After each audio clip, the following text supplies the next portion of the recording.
Hello everyone, मेरा नाम मोनिका भूषण है और आज की क्लास में हम लोग differential equation lecture number 4 start करने जा रहे हैं।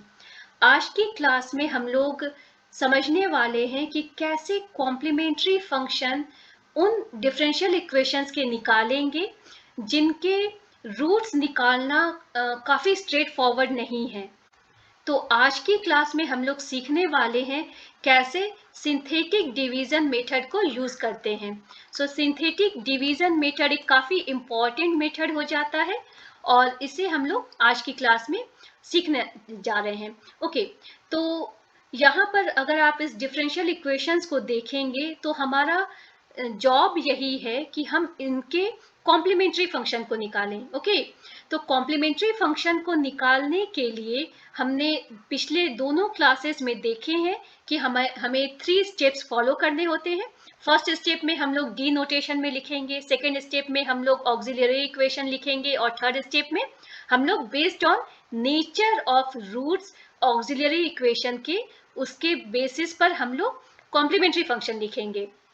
ओके, तो यहाँ पर इस तरह के डिफरेंशियल इक्वेशंस जो हैं इनके रूट्स निकालना काफ़ी स्ट्रेट फॉरवर्ड तरीका से या सिर्फ फैक्टराइज कर लेने से या किसी फॉर्मूला से नहीं पॉसिबल हो रहा है।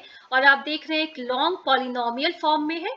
तो यहाँ पर हम लोग जो मेथड यूज करने जा रहे हैं वो है सिंथेटिक डिवीजन मेथड। और इस मेथड को एक्चुअली हम लोग हर केस में यूज नहीं कर सकते हैं, तो इसके भी कुछ लिमिटेशंस होते हैं जो कि हम लोग अभी फॉर्मूला के रूप में देखने जा रहे हैं। तो कुछ कंडीशंस हैं कब हम लोग सिंथेटिक डिवीजन को परफॉर्म कर सकते हैं।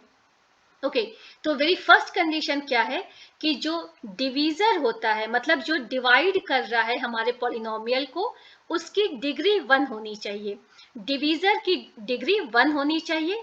सेकेंड कंडीशन क्या है कि जो कोएफिशिएंट है डिवीजर का, डिवीजर वेरिएबल जो भी एक्स वाई रहेगा हमारा, उसका कोएफिशिएंट 1 होना चाहिए। हम लोग अगर एग्जाम्पल के तौर पर समझें इसका क्या मतलब है। सपोज ये आपका एक पॉलिनोमियल है, ठीक है। एक पॉलिनोमियल फॉर्म हमने लिखा हुआ है जो कि 4x⁴ minus x cube plus 9x² plus 3x+2 है। ओके, नाउ मैं चाहती हूँ इस पॉलिनोमियल को डिवाइड करने के लिए x+3 से। तो अगर हम x+3 से इसको डिवाइड करेंगे तो इसके लिए सिंथेटिक डिवीजन मेथड को हम लोग यूज कर सकते हैं। लेकिन अगर इस पॉलिनोमियल को आप डिवाइड करना चाहते सपोज x² + 3 से या x³ + 3 से या x⁴n+3 से, तो वो पॉसिबल नहीं रहता क्योंकि ये इसके लिमिटेशंस हैं। यहाँ पर जो डिवीजर है, डिवीजर क्या है इसका, डिवीजर है मेरा x⁴ सपोज n है तो x⁴n+3 ये हमारा डिवीजर है। तो इस डिवीजर की जो डिग्री है वो हमारा यहाँ पर मैक्सिमम पावर इसका क्या है, n है। वो n नहीं हो करके वो सिर्फ 1 होना चाहिए, मतलब सिर्फ ये x+3 वो सही रहता। सेकेंड केस क्या है, जो इसके साथ कोएफिशिएंट है वो 1 है तो ठीक है। अगर सपोज इसके साथ कोएफिशिएंट 2 रहता तो हमें उसको 2 को 1 में हम लोग डिवाइड 2 करके कर सकते थे, तो सिंपली हमें कोएफिशिएंट भी 1 रखना है। तो कभी कभी हमारे क्वेश्चंस होते हैं कि क्यों जब सिंथेटिक डिवीजन पढ़ाया जाता है तो हम लोग हमेशा काफ़ी इजी फॉर्म में डिवाइड करते हैं, x+1 से करते हैं, x-1 से करते हैं या x+3 काइंड ऑफ से करते हैं, क्यों नहीं x² से करते हैं, क्योंकि हम कर नहीं सकते हैं, हमारा वो कंडीशंस ही नहीं मैच करने वाला है। ठीक है, तो एक सेंटेंस में अगर हम लोग लिमिटेशन को लिखें तो वो है जो डिवीजर है वो बाइनोमियल होना चाहिए इन द फॉर्म x-k, जहाँ k मेरा कोई भी कांस्टेंट है, x-k, x+k आप कुछ भी लिखें, मतलब ये कांस्टेंट के साथ में होना चाहिए और इसका जो पावर है वो 1 होना चाहिए। करेक्ट, ये पावर 1 होना चाहिए और इसके साथ जो कोएफिशिएंट है वो भी 1 होना चाहिए, तभी हम ऐसा कर सकते हैं। और इसे हमने बाइनोमियल क्यों कहा है, क्योंकि जो ये भी एक पॉलिनोमियल ही है लेकिन 2 ही टर्म है, तो इस वजह से हमने इसे बाइनोमियल कह दिया। ओके, तो इस तरह के डिवीजन को हम लोग इजीली सिंथेटिक डिवीजन की मदद से हम लोग परफॉर्म कर सकते हैं। ओके, नाउ अब हमारा गोल क्या है, हमने इस डिफरेंशियल इक्वेशन का जनरल सॉल्यूशन निकालना है।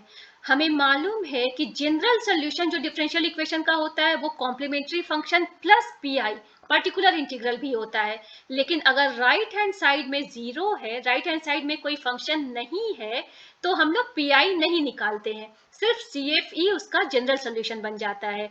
मतलब जो होमोजीनियस डिफरेंशियल इक्वेशन होता है उसका जनरल सोल्यूशन जब हमें निकालने आता है एग्जाम में, तो हमें सिर्फ CF निकालने की जरूरत है, कॉम्प्लीमेंट्री फंक्शन। ओके, तो कॉम्प्लीमेंट्री फंक्शन को हम लोग पिछले 2 क्लासेस से निकाल रहे हैं। हमें मालूम है फर्स्ट स्टेप में d के नोटेशन में लिखना है, d हमारा क्या है, d/dx है इस केस में। तो d टू दी पावर, तो हम लोग इसको लिख सकते हैं, करेक्ट, d के फॉर्म में अगर लिखना चाहें तो हम लोग लिख रहे हैं d to the power 4y plus d cube y minus 7d² minus dy plus 6y equals 0। और फाइनली हमने इस y को कॉमन निकाल लिया और हमारा यहाँ पर d to the power 4 plus d cube minus 7d² minus d plus 6 आ गया, दिस इक्वल्स 0। ओके, और हमने क्यों d के फॉर्म में लिखा है, सिंपली हम इसे सिंप्लीफाइड फॉर्म में लिख रहे हैं। इंस्टेड ऑफ राइटिंग इतना d/dx फॉर्म में, हम लोग इसको d के फॉर्म में लिख रहे हैं, सिंप्लीफाई कर रहे हैं। सेकेंड स्टेप क्या है, आपको कैरेक्टरिस्टिक इक्वेशन लिखने की जरूरत है या ऑक्सिलरी इक्वेशन लिखने की जरूरत है। वो हम कैसे लिखते हैं, आपको सिर्फ d को रिप्लेस करना है m से, और जो वेरिएबल है उसको ऐड नहीं करते हैं हम लोग कैरेक्टरिस्टिक इक्वेशन में। तो हमने सिर्फ d को रिप्लेस किया है m से और y नहीं है। ये हमारा सेकेंड स्टेप हो गया। ओके, थर्ड स्टेप में क्या करना है हमें, थर्ड स्टेप जो रहेगा उसमें हम लोग को बेस्ड ऑन क्या मेरा इस ऑक्सिलरी इक्वेशन का रूट का जो नेचर है उस पर हम लोग एनालाइज करके कॉम्प्लीमेंट्री फंक्शन लिख देंगे। तो एक देख करके ही हम कह सकते हैं कि इस ऑक्सिलरी इक्वेशन का जो मैक्सिमम जो नंबर ऑफ रूट्स होंगे वो 4 होंगे। क्यों 4 रूट्स होंगे, क्योंकि इसका जो मैक्सिमम पावर m का 4 है, मतलब 4 रूट्स होने वाले हैं। अगर रूट्स 4 होने वाले हैं इसका मतलब कॉम्प्लीमेंट्री फंक्शन में 4 टर्म्स भी होने वाले हैं, करेक्ट, 4 टर्म्स भी होने वाले हैं वहां पर। ओके, तो नाउ ये हमें रूट्स निकालना सिंपल नॉर्मल फैक्टराइजेशन से नहीं आसान है, तो हम लोग यहाँ पर सिंथेटिक डिवीजन करने वाले हैं।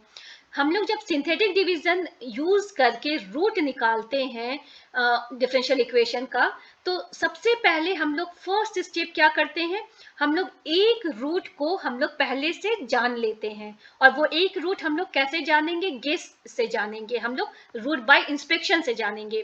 तो फाइंडिंग रूट बाय इंस्पेक्शन का क्या मतलब होता है, आप 1 से या -1 से या 2 से या -2 से m को रिप्लेस करके चेक करें कि क्या, अगर सपोज आप 1 से m को रिप्लेस कर रहे हैं, क्या वो आपको 0 दे रहा है।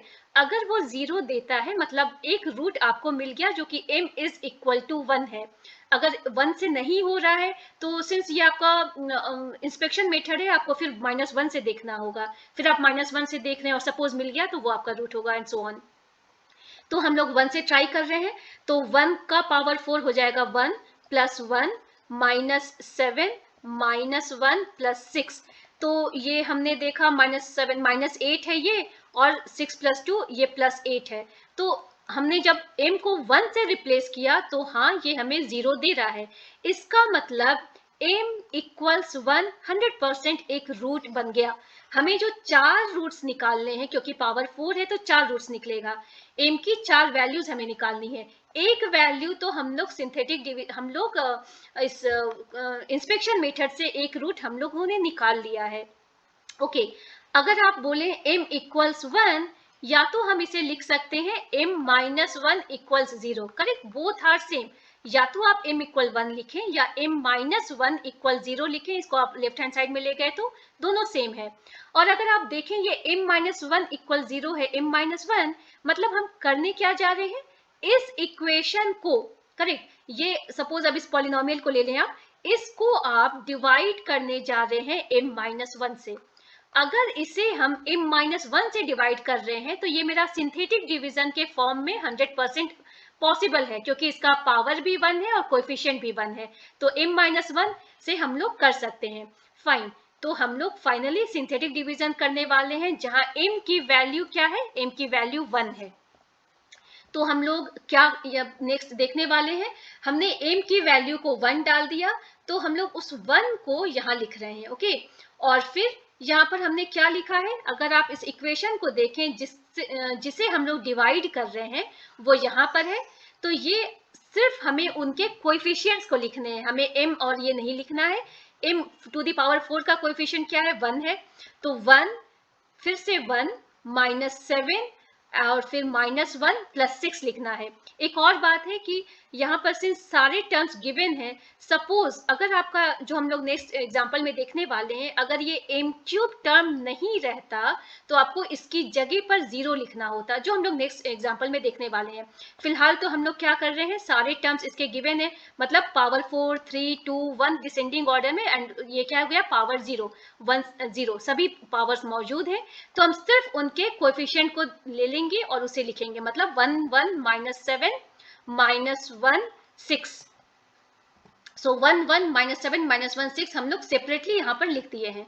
और फिर हम लोग सिंस m = 1 करने जा रहे हैं, तो अब हम लोग शुरू करने वाले हैं कैसे हमारा प्रोसेस होगा। तो सबसे पहले आप यहाँ पर एक बार डाल लें और उसके बाद इस 1 को एज इट इज हम लोग नीचे यहाँ पर इसको एज इट इज हम लोग यहाँ उतार लें, ओके। उसके बाद क्या करना है, 1 को 1 से मल्टीप्लाई करना है, 1 × 1 आपको देता है 1, ओके। सो 1 × 1 आपको 1 देता है, यहाँ पर हमने इस एम्प्टी जगह पर लिख लिया। अब इस 1 और 1 को ऐड कर रहे हैं और हमें 2 मिल रहा है। उसके बाद क्या कर रहे हैं, इस 2 को हम लोग 1 से मल्टीप्लाई करेंगे। अब 1 को 2 से मल्टीप्लाई करेंगे तो हमें क्या मिलेगा, 1 × 2 हमें 2 देता है, और इसे हम लोग ऐड करने वाले हैं। हमें मल्टीप्लाई ऐड ऐसा करते जाना है। तो -7 + 5 आपको देगा -7 + 2 आपको देगा -5। अब आप क्या करने वाले हैं, 1 को -5 से मल्टीप्लाई करेंगे, उसे यहाँ पर आप लिख दें जो भी आपका आ रहा है, -5 आ रहा है, और इन दोनों को ऐड करेंगे तो -6 होगा। फिर अगेन आप 1 को -6 से मल्टीप्लाई कर रहे हैं, वो आपको -6 देगा, जो आप यहाँ पर लिख लेंगे, और इन दोनों को ऐड करेंगे आपको यहाँ पर 0 आएगा, ओके। तो हमेशा ये ध्यान में रखें, सिंस m = 1 ऑलरेडी एक रूट है, तो आपका हमेशा यहाँ पर 0 ही आएगा, लास्ट टर्म 0 ही आएगा। 0 आने का मतलब क्या है, रिमाइंडर आपका 0 है, ये हमेशा आपका 0 आएगा। तो फाइनली इसको करने के बाद हमने अब क्या करना है, हमने मेरा मेन पर्पस क्या है कि हमें रूट निकालना है। तो m = 1 को हम लोग लिख सकते हैं m-1, तो m-1 एक फैक्टराइजेशन इज डन, हमने m-1 को एक निकाल लिया है। अब बाकी की चीजों को हम लोग यहाँ लिखने वाले हैं। सिंस एक m को आपने निकाल लिया है, और जो आपने जिस इक्वेशन से आपने सिंथेटिक डिवीजन करना शुरू किया था उसका मैक्सिमम पावर 4 था, तो अब फाइनली आंसर में आप पावर 3 से लिखना शुरू करेंगे। मतलब ये जो भी कोएफिशिएंट है आपका पावर 4 नहीं होकर एक लेस हो जाएगा, ये आपका होगा 1 × m⁻³ 4 नहीं लिखना है, एक m ऑलरेडी आपने बाहर निकाल लिया है, 1 × m⁻³ +2, क्योंकि ये +2 है, +2 × m², और डिसेंडिंग ऑर्डर में बस आपको लिखते जाना है, -5 × m⁻1 -6 × m⁻0, या फिर ये कांस्टेंट टर्म हो गया। तो फाइनली यहाँ पर इस सिंथेटिक डिवीजन को करके आपने क्या किया है, इसका एक पावर आपका लेस हुआ है, मतलब कि यहाँ पर आपने इसको फैक्टराइज किया और ये m-1 × m³ + 2m² - 5m - 6 = 0 आया। लेकिन यहाँ भी अगर हम देखें, ये भी टर्म इतना आसान नहीं है इसको फैक्टराइज करना या इसके रूट्स को समझना। एक बात तो क्लियर है कि इसके 3 रूट्स अभी हमें और मिलने वाले हैं, क्योंकि m का मैक्सिमम पावर 3 है, तो इसके हमें 3 रूट्स मिलने वाले हैं। मगर वो 3 रूट्स क्या होंगे वो हमें सिंथेटिक डिवीजन करके हम लोग निकालेंगे, क्योंकि ये दूसरे मेथड से उतना ईजी नहीं है निकालना। तो सिंथेटिक डिवीजन करने के पहले जब हम लोग डिफरेंशियल इक्वेशन का रूट निकालते हैं, तो सबसे पहले हमें क्या करना है, एक रूट को हमें गेस वर्क से निकालना है, मतलब रूट बाय इंस्पेक्शन मेथड हमें निकालना है। अगेन हम क्या करने वाले हैं, m को एक बार 1 से रिप्लेस करके देखेंगे, -1 से देखेंगे, 2 से देखेंगे, -2 से देखेंगे, और फिर हमें अगर कुछ मिल गया, वो सेटिस्फाई किया 0 से, तो 100% एक रूट आपको आसानी से मिल गया। तो हम लोग 1 से, मतलब m को 1 से रिप्लेस कर रहे हैं यहाँ पर, तो 1³ हो जाएगा 1, +2 × m², हो गया 2, -5 - 6, ओके। ये आपको क्या दे रहा है, आप देख रहे हैं कि ये आपका 0 नहीं है, इसका मतलब m is not equal to 0, मतलब आपका एक रूट m1 नहीं है। फाइन, अब हम लोग क्या करने वाले हैं, हम लोग -1 ट्राई करने वाले हैं। -1 क्यूब क्या होता है, -1 प्लस -1 स्क्वायर हो जाएगा +1, तो ये हो गया 2, दिस विल बी +5, करेक्ट। ये हो गया -6, तो आप देखेंगे 5 2 7 और minus, so this will be your -7 + 7, मतलब ये आपका 0 दे रहा है, दिस इज इक्वल टू 0। मतलब अगर आप m को -1 से रिप्लेस कर रहे हैं तो ये आपका कंडीशन फुलफिल हो रहा है, left hand side equals right hand side.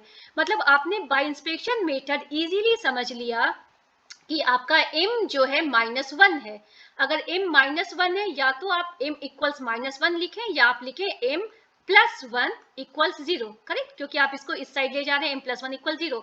मतलब एक फैक्टर आपने निकाल लिया m +1, जो कि हमने यहाँ पर लिखा है, उसको इसके पहले हम लोग अभी सिंथेटिक डिवीजन करने वाले हैं। ओके, जब आपने जान लिया कि m की वैल्यू क्या है, उस वैल्यू को, मतलब m की वैल्यू -1 है तो यहाँ -1 आप लिख देंगे, -1 हमने यहाँ लिख दिया। और अब हम लोग इस इक्वेशन को ध्यान देने वाले हैं और सिर्फ इसके कोएफिशिएंट को इस सिंथेटिक डिवीजन में लिखने जा रहे हैं। तो कोएफिशिएंट क्या क्या है, 1 है, फिर 2 है, फिर -5 है, -6 है। ओके, अब हमने क्या किया, एक बार डाल दिया यहाँ पर, और वही सेम प्रोसेस कर रहे हैं। 1 को एज इट इज हम लोग नीचे उतार ले रहे हैं, और -1 इंटू 1 आपको देगा -1। आप ऐड करने वाले मल्टीप्लिकेशन एडिशन, मल्टीप्लिकेशन एडिशन ऐसा करना है। आपने 2 और -1 किया तो ये आपका आ गया 1। अगेन आप -1 को मल्टीप्लाई कर रहे हैं 1 से, और इसको आपने, इस 1 को -1 इंटू 1 -1 आपने यहाँ लिख दिया, और ये आपका ऐड करने के बाद क्या आ रहा है, -6। अगेन -1 इंटू -6 आपको क्या देगा, +6, और ऐड कर रहे हैं, ये आपको 0 दे रहा है। क्यों 0 आ रहा है रिमाइंडर, क्योंकि हमें मालूम है कि ये m जो है -1 इज द फैक्टर। तो हमने क्या किया यहाँ पर, m +1, m इक्वल्स -1, मतलब m +1 हमने यहाँ लिख लिया। और इनको हमें क्या करना था, हमने क्या कहा था कि सिंस हमने स्टार्ट किया है फैक्टराइजिंग m3 का, तो अब हमें m एक लिस्ट में आ जाना है। एक m हमने ऑलरेडी निकाल दिया है, करेक्ट। हमें अब ये m स्क्वायर लिखना है, 1 into m square plus 1 into m -6 as it is, क्योंकि m टू द पावर 0 आपको 1 देगा, तो ये आपका इक्वल 0 आ गया। और आप देखेंगे कि हमें 4 फैक्टर्स चाहिए थे, करेक्ट, m की 4 वैल्यूज चाहिए थे। एक तो हमने इधर से निकाल लिया, एक हमें यहाँ भी मिल गया, और इसको आप इजीली फैक्टराइज कर सकते हैं। 6 क्या होता है, -6 है, तो आप -3 + 2 या +3 - 2, 3 - 2 करेंगे तो आपका ये आ जाएगा। तो फाइनली आपने क्या किया, आपने उस गिवन ऑक्सिलरी इक्वेशन को रीराइट किया, m - 1 m + 1 m square plus m -6, मतलब m - 1 m + 1 m + 3 m - 2 equal 0। आपके 4 वैल्यूज जो आप चाहते थे निकालना m के, वो आपने निकाल लिया है। m equals 1, m equals -1, m equals -3, m equals +2। और थर्ड स्टेप क्या है, हमें सिंपली कॉम्प्लीमेंट्री फंक्शन लिखना है। कॉम्प्लीमेंट्री फंक्शन क्या होता है, y इक्वल्स, जो भी आपके रूट्स हैं उसका नेचर क्या है, ये रियल रूट्स है और डिस्टिंक्ट रूट है।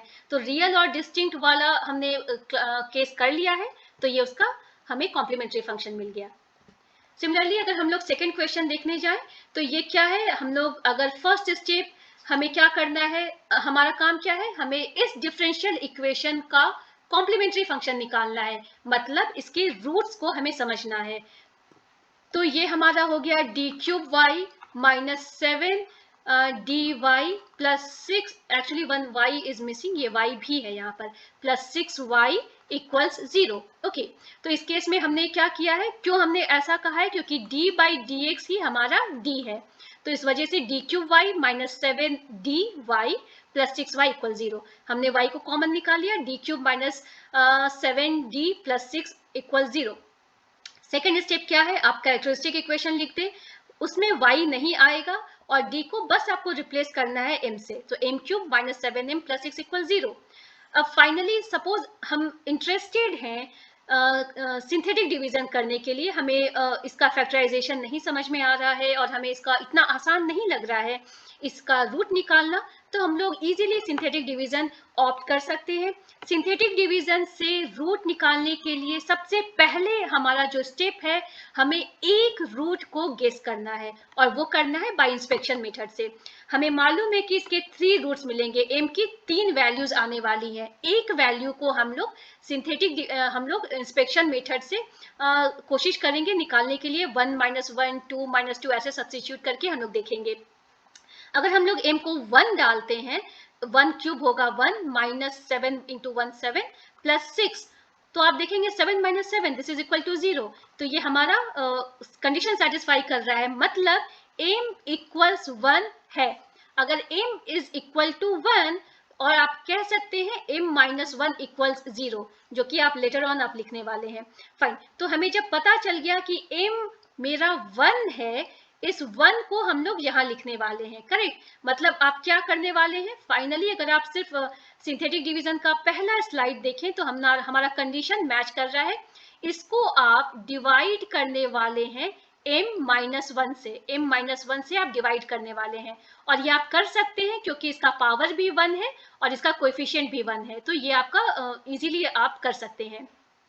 तो इस वजह से आपको क्या करना है, अगर ये m -1 है तो +1 लिखना चाहिए, यहाँ पर m +1 रहता तो -1 लिखना चाहिए, क्योंकि हमारा m इक्वल्स 1 कंडीशंस को हम लोग लेते हैं। ओके, हमने क्या कहा था कि सिंस इस इक्वेशन को हम लोग ध्यान देने वाले हैं तो हमें सिर्फ उसका कोएफिशिएंट लिखना है, करेक्ट। कोएफिशिएंट लिखने के लिए हमें क्या करने की जरूरत है, इसका सिंस ये स्टार्ट हो रहा है पावर 3 से, तो इसका कोएफिशिएंट 1 है।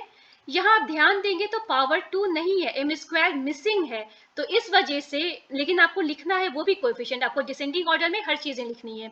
तो ये 0 m² का कोएफिशिएंट है, उसके बाद में -7 हो गया, फिर 6 हो गया। और सेम वे आप उसके बाद यहाँ पर एक बार डाल लें, 1 को एज इट इज यहाँ पर उतार लें, 1 × 1 आपको देगा 1, ओके। और 1 और 0 को ऐड करेंगे तो 1 मिला, 1 × 1 आपको देगा 1, जो आप 1 यहाँ पर लिख रहे हैं, और आपको ऐड करना है -7 से, आपको देगा -6, 1 × -6 आपको -6 देगा, और 6 -6 ऐड करने पर 0 आएगा। 0 इसलिए आ रहा है क्योंकि m is already m -1 is 1 factor, और ये आपका रिमाइंडर 0 दे रहा है। तो हमने इसी चीज को क्या लिख लिया, m इक्वल्स 1 को हमने क्या किया है, m इक्वल्स 1 को हमने यहाँ उतार लिया, m -1। और सिंस हमने m³ को फैक्टराइज करना शुरू किया था, सिंथेटिक डिवीजन करना शुरू किया था, तो हमारे आंसर में एक लेस आएगा जो कि m² से स्टार्ट करने वाले हैं। 1 × m² + 1 × m -6 = 0। और अब आप देखेंगे कि ये फैक्टराइज करना आसान है, ये -6 जो पहले क्वेश्चन के जैसा है। तो फाइनली आपने इस सेकेंड स्टेप को रीराइट किया है, कॉम्प्लीमेंट दिस ऑक्सिलरी इक्वेशन को, m - 1 × m + 3 × m - 2 = 0। ओके, तो आपके m के वैल्यूज आ गए 1 1, फिर ये इक्वल्स 1 होगा, correct. m equals 1, m equals -3, m equals +2। और the third step is based on the nature of root of auxiliary equation, आप जान रहे हैं कि आपका कॉम्प्लीमेंट्री फंक्शन क्या होगा, वो रूट्स आपके रियल और अलग अलग हैं, तो आपका ये आंसर आएगा। तो अगर आपको मेरी क्लास यूजफुल लगी हो तो प्लीज लाइक और सब्सक्राइब करें मेरे चैनल को। Thank you.